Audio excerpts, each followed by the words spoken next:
selamat datang kembali di podcast Universitas Mula Warman. Bersama saya, Laura, sebagai host yang akan membawa acara pada hari ini. Nah, sesuai dengan apa yang sudah ada di layar, hari ini kita akan membahas seputar KKN 51 Universitas Mula Warman. Nah, di sini sudah ada narasumber yang akan memberikan pemaparan serta penjelasan tentang KKN 51 Universitas Mula Warman. Bersama dengan Bapak Kiswanto Eshud, MP, PhD. Halo Pak. Halo Mbak. Iya, Bapak apa kabar hari ini Pak? Alhamdulillah sehat. Iya baik, Alhamdulillah. Nah, Bapak Kiswanto ini selaku Kepala PPM KKN LP2M Universitas Mula Warman. Halo Bapak. Nah, halo, Mbak. Sebelum kita masuk ke pertanyaan yang sudah teman-teman siapkan atau teman-teman tanyakan di question box, mungkin kita akan membahas sedikit nih Pak seputar KKN 51 Universitas Mula Warman. Termasuk kenapa sih temanya sinergi kampus berdampak membangun kemandirian desa mendukung pencapaian SDGs menuju Indonesia Emas. Baik, terima kasih. Salam kenal teman-teman sekalian. Di dalam KKN ini, kalau kita bicara tentang KKN ya Mbak ya, itu kan mata kuliah wajib bagi mahasiswa, jadi harus diambil. Hanya saja esensinya bukan sebuah kewajibannya, tetapi bagaimana peran mahasiswa bisa turut andil ke masyarakat desa. Nah, jadi tiap tahun pasti akan ada seperti itu. Nah, tahun ini kenapa kita pakai topik yang lumayan tren gitu ya. Kalau kita sebut sinergitas kampus berdampak membangun kemandirian desa, mendukung pencapaian SDGs menuju Indonesia Emas, maka ada beberapa kata kunci sebenarnya yang ingin kita tonjolkan. Yang pertama adalah sinergitas. Sinergitas itu kita harus bersinergi dengan semua pihak, tentu tidak bisa bekerja sendirian. Di dalam pelaksanaan KKN, pengabdian masyarakat ke desa, kelurahan, seluruh Kalimantan Timur, kita perlu bersinergi dengan instansi pemerintah, juga berbagai organisasi lainnya. Nah, kemudian kata kunci kedua, kampus berdampak. Ini sejalan dengan apa yang diarahkan oleh kementerian kita, Dikti-Saintek, bahwa segala program-program kampus harus memiliki dampak positif terhadap pembangunan desa, implementasi di lapangan, dan sebagainya. Nah, KKN diharapkan juga memberikan dampak positif terhadap apa? Kata kunci ketiga, kemandirian desa. Kita berharap bahwa desa itu semakin meningkat, indeks pembangunan desanya menuju desa mandiri, sehingga kemudian kata kunci keempat, Sustainable Development Goals, tujuan pembangunan berkelanjutan. Sehingga pembangunan-pembangunan yang dilaksanakan di lapangan itu bisa langsung sinergi dengan yang ada, berkelanjutan menuju target visi Indonesia Emas 2045. Jadi topiknya memang mengarahkan ke arah sana. Itu kira-kira Mbak. Oh, berarti tadi sekaligus mendukung pemerintah juga dan juga memberikan dampak untuk pembangunan desa di sekitar Kalimantan Timur ini ya Pak ya.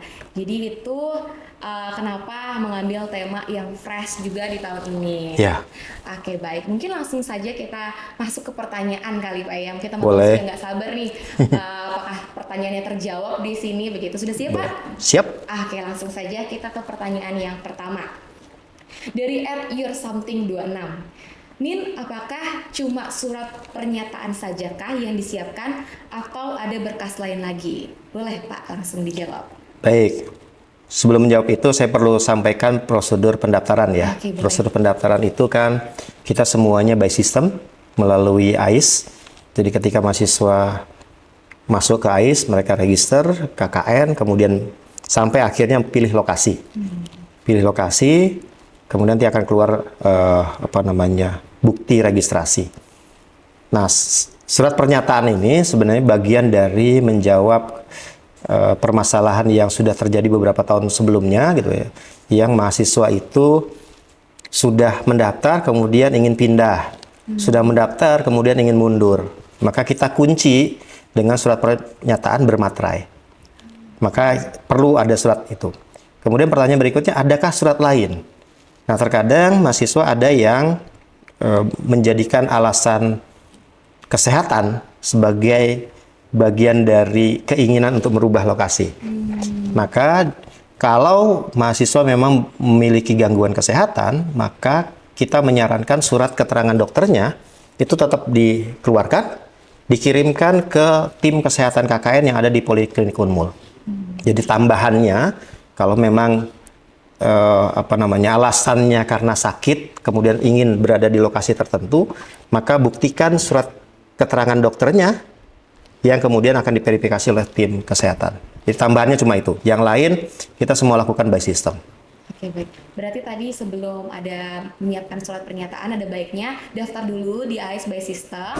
Lalu kemudian ini surat pernyataannya mencegah teman-teman agar tidak mundur atau juga mencegah kemungkinan-kemungkinan lain ya Pak ya. Dan juga selain itu menyiapkan surat keterangan dari dokter kalau memang ada gangguan atau masalah kesehatan. Betul. Gitu, teman-teman. Boleh dicatat teman-teman untuk berkas dan syaratnya untuk KKN. Kita masuk ke pertanyaan kedua nih Pak. Dari @Kitty Kabur, kapan tanggal pelaksanaan KKN nih? Nah ini banyak nih yang teman-teman KKN 51 tanyakan. Boleh Pak langsung dijawab? Baik, jadi teman-teman sekalian, kalau kita bicara KKN ini kan bagian dari kegiatan akademik universitas ya. Kalau kita bicara kegiatan akademik universitas, tentu kita harus mensinkronkan dengan kegiatan-kegiatan akademik lainnya. KKN seperti biasa itu pasti akan dilakukan di sekitaran bulan Juli dan Agustus. Hanya saja tanggal pastinya kita harus berkoordinasi lagi dengan bagian akademik dan tim WR1 karena itu akan berkaitan dengan kapan kita mulai perkuliahan, kapan kita berakhir perkuliahan UAS, ujian itu. Karena kita akan berangkatkan KKN setelah kegiatan ujian selesai, diawali dengan pembekalan dan sebagainya, kemudian kita tarik kembali, kita kembalikan ke kampus, harapannya tidak terlalu jauh dari jadwal masuk perkuliahan. Jadi bocorannya Juli Agustus, hanya tanggalnya tunggu informasi berikutnya. Oke. Atau bisa juga cek di Instagramnya KKN 51 Unmul ya Pak Betul. ya. Dan nanti akan diinformasikan melalui grup Telegram Betul. setelah teman-teman mendaftar KKN. Baik, kita next ke pertanyaan ketiga dari @Alxa3Lit. Nih, banyak juga Pak yang tanya ini. Cara war tempat KKN gimana Min? Sistem pemilihan tempatnya bagaimana? Baik. Jadi memang tagline-nya untuk KKN 51 ini war tiket kuota untuk lokasi KKN. Nah, jadi lokasi KKN itu teman-teman, kalau informasi dari bagian akademik ada sekitar 5.200 mahasiswa yang akan mengikuti KKN kali ini. Kami siapkan kuota itu 400 sampai 450 lokasi KKN. Artinya dalam satu kelompok itu hanya sekitar 10 sampai 12 kuota saja. Nah, itu terbagi ke seluruh program studi. Kami membatasinya hanya pada kuota laki-laki dan perempuan supaya tidak terlalu menumpuk satu gender tertentu begitu ya. Nah, sehingga kita akan buka mulai tanggal 15, cepat-cepatan mendaftar di lokasi itu, pilih lokasinya, jadi masuk ke AIS, kemudian pilih KKN tematik maupun reguler, kemudian kalau yang reguler kemudian pilih kabupaten kota, kemudian cepat-cepatan pilih lokasi. Kalau tidak dapat di lokasi itu artinya sudah penuh, segera pindah ke lokasi yang lain. Demikian juga yang tematik. Jadi pilih tematik, masuk tematik, kemudian pilih temanya, kemudian cepat-cepatan memilih lokasi KKN. Jadi memang war tiket untuk lokasi KKN. Ya baik, buat teman-teman mungkin langsung disiapkan kuotanya ya Pak mungkin ya, terus juga desa yang mau didaftarkan begitu biar nanti siap langsung cepet-cepetan daftar dan dapat desa yang diinginkan. Catat teman-teman. Oke, next ke pertanyaan keempat. Min mau nanya perbedaan KKN tematik dengan perbedaan KKN reguler dong. Baik, tadi sudah disepil, ada KKN reguler, ada KKN tematik. Kalau KKN reguler, teman-teman, dia bebas menentukan program. Meskipun sebenarnya kita tidak lagi ingin KKN itu sekedar seremonial ya. Tidak lagi jadi panitia, hanya jadi panitia 17-an misalnya. Tidak lagi hanya bikin pelang jalan, cat gapura dan sebagainya. Tetapi ada program yang berdampak. Tapi kemudian di reguler itu programnya bisa diskusikan bersama pendamping lapangan, bisa diskusikan dengan dosen pendamping lapangannya, DPL-nya. Kemudian program itu dirumuskan bersama-sama, dilakukan dalam kurun waktu KKN. Itu yang reguler. Nah, sementara yang tematik, kalau sudah disebutannya tematik, ada tema-tema khusus. Nah, tahun ini kita pakai tema satu, misalnya perhutanan sosial. Nah, KKN tema perhutanan sosial ini ada program yang memang diarahkan untuk dilakukan oleh mahasiswa, termasuk persiapan pembentukan desa perhutanan sosial. Kalau dia sudah terbentuk desa perhutanan sosial, ditingkatkan kualitasnya. Demikian juga dengan tema-tema yang lain. Jadi saya spill saat ini kita sudah ada beberapa tema. Satu terkait dengan perhutanan sosial, kemudian kedua Proklim Plus, ketiga generasi sehat, itu kerjasama dengan Dinas Kesehatan. Basisnya ada di puskesmas. Kemudian ada KKN tematik masyarakat hukum adat. Nah, ini tema baru yang kita harapkan bisa mendukung terbentuknya desa-desa adat, masyarakat adat. Nanti goal selanjutnya juga bisa pengesahan untuk mendapatkan hak hutan adat. Nah, tema-tema itu teman-teman bisa juga dicek di dalam AIS-nya sebelum dipilih. Semua tema juga terbuka meskipun ada beberapa fakultas yang diprioritaskan sesuai dengan tema yang ada, tetapi semua lokasi itu open untuk seluruh mahasiswa di berbagai program studi. Itu kira-kira bedanya antara tematik dengan yang reguler. Oke, siap Pak. Baik, kita mungkin sudah jelas ya perbedaannya. Kita next ke pertanyaan selanjutnya. Dari Halo Aku Bita. Yang rekognisi KKN penyetaraan, apakah harus tetap daftar KKN? Nih Pak, silakan dijawab. Baik, ini juga pertanyaan yang paling sering ditanyakan. Jadi teman-teman sekalian, ada bedanya antara KKN reguler, KKN yang dilaksanakan sesuai dengan kurun waktunya, baik itu nanti reguler maupun tematik, ada yang namanya penyetaraan KKN. Nah, kalau kita bilang reguler, maka harus mendaftar di AIS, seperti yang tadi kita diskusikan. Prosesnya panjang, kemudian dilaksanakan di sekitar bulan Juli dan Agustus. Nah, sementara penyetaraan, teman-teman sekalian, itu adalah program atau kegiatan lain di luar dari yang dilaksanakan oleh Universitas Mula Warman, yang kemudian kegiatannya itu disetarakan sebagai KKN. Artinya tidak perlu harus mendaftar di kurun periode waktu yang ada, tetapi kegiatan itu dilaksanakan dulu, kemudian setelah itu minta surat pengantar dari fakultas maupun dari fakultas kalau untuk yang satu fakultas, tapi kalau multi fakultas itu minta pengantarnya dari WR1, nanti dikirim ke LP2M. Nah, itulah yang kemudian menjadi bahan bagi kami di LP2M untuk menilai kegiatannya tuh sudah bisa disetarakan dengan KKN atau tidak. Kalau bisa disetarakan sebagai KKN, maka berapa kira-kira nilai yang pantas untuk diberikan ke mahasiswa yang melaksanakan kegiatan di luar dari KKN tersebut. Begitu kira-kira. Berarti begitu prosedur dari penyetaraan KKN. Jadi tidak perlu daftar ya Pak intinya. Tidak perlu daftar yang reguler ini, yang war tiket tidak perlu daftar. Langsung aja ya Pak ya, penyetaraannya dan nilainya nanti langsung dikasih sesuai dengan sistem penyetaraan yang kalian laporkan. Begitu Betul, ya, betul, Pak? betul. Langsung kita ke pertanyaan selanjutnya dari @ini_aul. KKN bisa dikonversi dengan magang yang tempatnya kita cari sendiri nggak ya? Ini tadi udah terjawab sedikit, mungkin boleh lebih jelasnya mungkin Pak? Ya, meskipun sebenarnya penyetaraan KKN itu bisa dilakukan dari berbagai kegiatan yang ada, tetapi tidak boleh sembarangan juga. Jadi ketika KKN itu bisa disetarakan dari kegiatan magang, bisa. Hanya saja magang yang seperti apa? Saya sarankan jangan magang yang dicari sendiri. Kalau magang yang dicari sendiri, khawatirnya itu tidak sama dengan kegiatan yang bisa disetarakan dengan KKN. Jadi penjelasannya begini teman-teman. Di dalam proses penyetaraan, di KKN itu ada yang namanya capaian pembelajaran mata kuliah kalau di dalam mata kuliah. Nah, KKN itu ada item-item yang perlu dipenuhi. Nah, kegiatan yang bisa disetarakan dengan KKN itu adalah kegiatan yang punya capaian hampir sama dengan KKN. Magang dicari sendiri boleh, tapi juga harus diakui oleh fakultas. Kalau tidak diakui oleh fakultas, maka fakultas tidak akan mengeluarkan surat keterangan.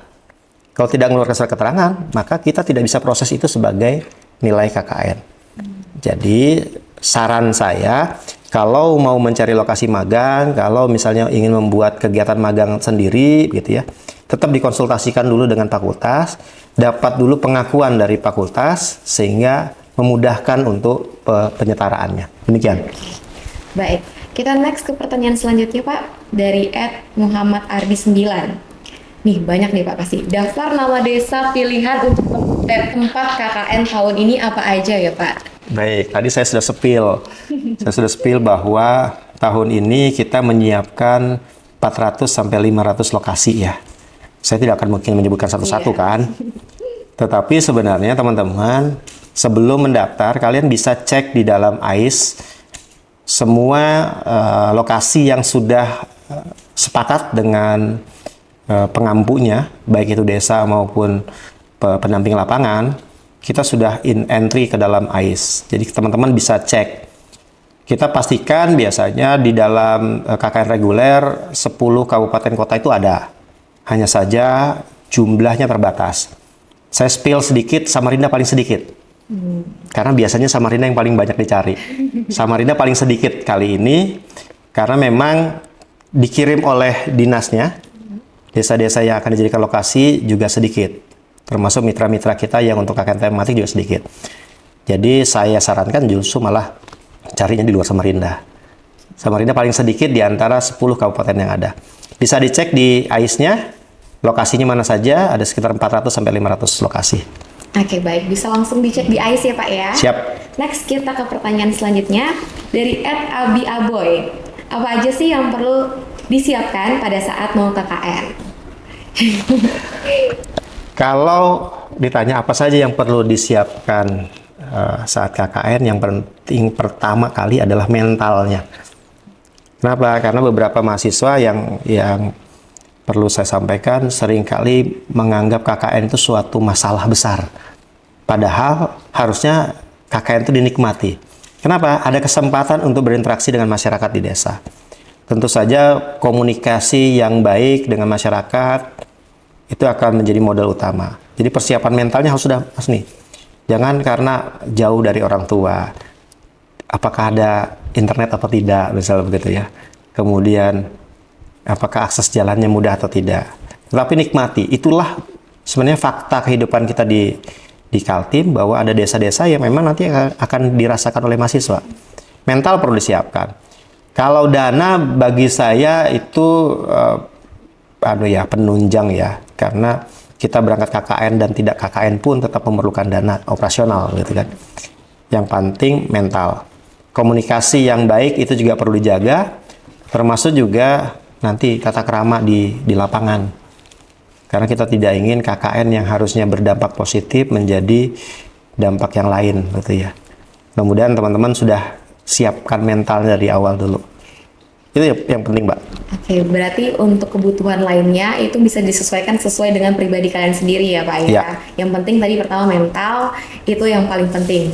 Bekal utamanya ya Pak. Bekal utamanya ya. Oke, next ke pertanyaan ke-9 dari @aldi_syx. Kenapa mahasiswa FKIP KKN-nya disebut PLP? Bisa dijelaskan berdasarkan teknis pelaksanaannya? Ya, ini harusnya yang jawab dekannya FKIP ini. Tapi pemahaman sederhananya begini teman-teman sekalian. Kalau kita lihat bahwa KKN itu bagian dari mata kuliah ya. Saya selalu bilang KKN itu bagian dari mata kuliah, pemilik mata kuliah adalah program studi. Nah, kemudian program studi menginduk di dalam fakultas. Nah, kebijakan fakultas inilah sebenarnya yang mempengaruhi pelaksanaan KKN. Apakah itu kemudian diserahkan secara reguler melalui LP2M, tetapi atau dikelola sendiri. Nah, PLP setahu saya itu bagian dari kegiatan gabungan antara KKN yang dilaksanakan oleh teman-teman keguruan dan juga PKL. Karena mereka kan memang basisnya keguruan, kegiatan mereka selalu di lapangan. Nah, jadi mereka memutuskan, seingat saya, memutuskan untuk melaksanakannya secara mandiri. Maka disebut sebagai program PLP. Nah, itu bedanya. Kalau KKN, kalau menurut aturannya itu akan dikelola oleh LP2M secara massal, melibatkan seluruh fakultas yang ada. Nah, di kita sebenarnya tidak hanya FKIP yang belum bergabung di kita. Karena sistem pembelajarannya yang tidak memungkinkan. Kalau dulu kita sempat Fakultas Kedokteran itu gabung di kita, tetapi kemudian sistem pembelajarannya berbeda. Kemudian basis keilmuannya kan, kekhususan kedokteran ini kan tidak memungkinkan mereka terjun ke lapangan, tetapi mereka lebih banyak ke bagian-bagian kesehatan. Sehingga memang untuk saat ini belum ketemu jalurnya. Sehingga kedokteran kemudian memutuskan untuk menyelenggarakan KKN versi mereka sendiri. FKIP juga begitu. Teknik, sebagian mereka tetap melaksanakan KKN secara mandiri dikelola oleh fakultas, tapi kemudian sebagiannya juga diserahkan ke reguler. Demikian juga farmasi baru tahun kemarin bergabung dengan kita, dan tahun ini insya Allah juga tetap akan bergabung dengan kita. Karena ada beberapa program KKN sebenarnya bisa dikolaborasikan dengan teman-teman di kesehatan. Itu bedanya antara PLP dengan KKN. Oke, siap. Terima kasih, Pak. Ya. Ke pertanyaan terakhir nih, Pak. Berapa maksimal kuota mahasiswa dalam satu prodi dalam KKN?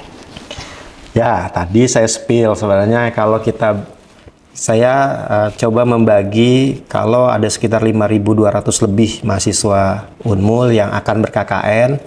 Kami carikan lokasi 450 sampai 500 lokasi gitu ya. Maka satu kelompok itu kuotanya sekitar 10 sampai 12. Hanya saja teman-teman perlu pahami, kuotanya itu terbagi untuk seluruh fakultas. Jadi kuota itu tidak lagi kita bagi prodi A dapat jatah berapa. Tapi kita buka bahwa kuota itu 10, kita hanya bagi gender, perempuannya sekitar 6 sampai 7, laki-lakinya sekitar 3 sampai 4 dalam satu kelompok. Nah, fakultasnya kita buka open. Jadi lagi-lagi war juga nih. Nggak ada porsi fakultas atau prodi tertentu di dalam satu kuota tersebut. Semuanya war tiket untuk kuota. Berarti kuncinya di war itu ya, Pak ya? War. Harus war pokoknya. Oke, terima kasih Bapak Kiswanto sudah berkenan hadir. Mungkin Siap. terakhir nih Pak, sebelum kita menutup sesi pertanyaan atau tanya jawab ini, adakah yang ingin Bapak sampaikan mungkin ke teman-teman? Ya, teman-teman sekalian, di dalam KKN saya selalu sampaikan bahwa KKN bukan lagi hanya sekedar seremonial, bukan lagi sekedar formalitas, tetapi kehadiran mahasiswa di desa, di kelurahan, di lokasi KKN, harapannya bisa memberikan dampak positif terhadap kemandirian desa, terhadap penyelesaian masalah yang ada. Sehingga jangan lagi mahasiswa itu justru menganggap beban pelaksanaan KKN, tetapi bagian dari implementasi ilmu pengetahuan yang didapat selama kuliah untuk menyelesaikan permasalahan yang ada di kampus. Sehingga bahu-membahu, karena di dalam kelompok itu pasti akan ada teman-teman dari fakultas lain yang mungkin belum kenal, problematika di dalam kelompok juga pasti akan ada, tetapi jangan perbesar perbedaan. Justru malah dengan perbedaan itu menjadi sebuah sinergi kekuatan sehingga menghadirkan solusi yang paling baik dan dampak positif bagi kemandirian desa. Itu. Oke, siap. Terima kasih Bapak. Mungkin apakah ada informasi selanjutnya yang dalam waktu dekat ini Pak untuk KKN atau informasi KKN begitu? Ya, kita akan mulai pendaftaran tanggal 15 sampai 22 Mei. Itu war tiket. Nah, setelah teman-teman sudah bisa mendaftar, maka pastikan teman-teman harus gabung di grup dulu, di grupnya. Nanti kita akan infokan semua update yang ada di situ. Dan jangan melakukan sesuatu tanpa koordinasi dengan panitia maupun dengan DPL. Segala sesuatu itu akan menjadi tanggung jawab Universitas Mula Warman secara kelembagaan, sehingga harus dikoordinasikan terlebih dahulu, termasuk kapan harus survei ke lapangan dan sebagainya. Sehingga kita inginnya tahun ini berjalan lebih lancar, lebih terkoordinir, lebih terpadu dengan satu program yang sama. Itu kira-kira. Oke, baik. Terima kasih Bapak Kiswanto Ashud MP PhD atas waktunya pada hari ini yang sudah berkenan hadir, dan kami harap juga ini mewakili pertanyaan teman-teman semua seputar KKN, dan juga ketakutan teman-teman seputar KKN itu mulai sedikit sedikit berkurang begitu ya, dan pastikan teman-teman siap untuk war tiket KKN nanti ya. Baik, terima kasih Bapak Kiswanto Ashud MP PhD selaku Kepala PPM KKN LP2M Universitas Mula Warman. Terima kasih buat teman-teman semua yang sudah nonton video ini sampai akhir. Sampai jumpa kembali di podcast Universitas Mula Warman. Saya Laura pamit, sampai jumpa.